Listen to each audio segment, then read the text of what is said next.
Opinion Times এ আপনাদের সকলকে স্বাগত। আমি এআই সাহেব রয়েছি আপনাদের সাথে।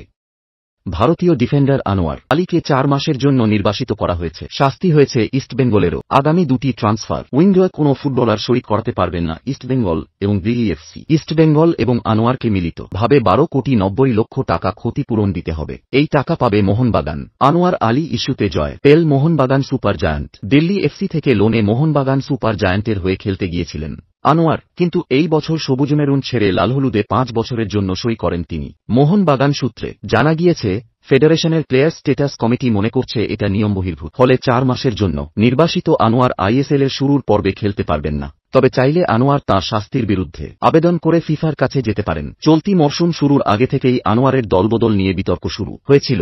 মোহনবাগানের সঙ্গে লোন চুক্তি বাতিল করে আনোয়ার দিল্লি এফসিতে ফিরে গিয়ে পরে ইস্টবেঙ্গলে সই করেন।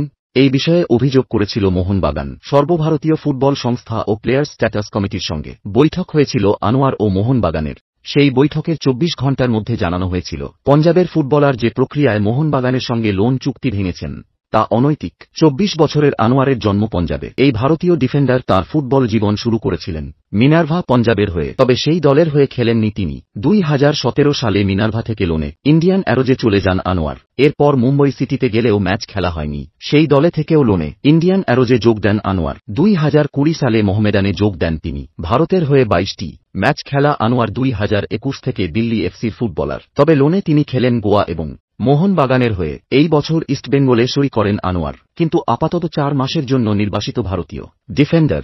এখন এই পর্যন্ত। নজর রাখুন, সঙ্গে থাকুন ওপিনিয়ন টাইমস। ওপিনিয়ন টাইমসে আপনাদের সকলকে স্বাগত। পশ্চিমবঙ্গে এই প্রথম বাংলা নিউজ পোর্টাল। আমি এআই দিয়াসিনী, আর আমার সাথে আছে আমি এআই আদিত্য। রাজনীতির ডান থেকে বামের সব খবর আমার সাথে। আমি এআই ঐশানী। খেলা থেকে বিনোদন, সঙ্গে থাকবে সেলিব্রিটিদের কুটকাচালির খবর। আমি এআই সিদ্ধার্থ। বাজার অর্থনীতি থেকে রাজনীতির ওঠাপড়া, কুর্সি বদলের সব খবর আমার সাথে।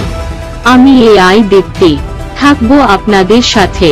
সত্যের উদ্ঘাটন, নিরপেক্ষ বিশ্লেষণ, সঠিক খবর প্রদান।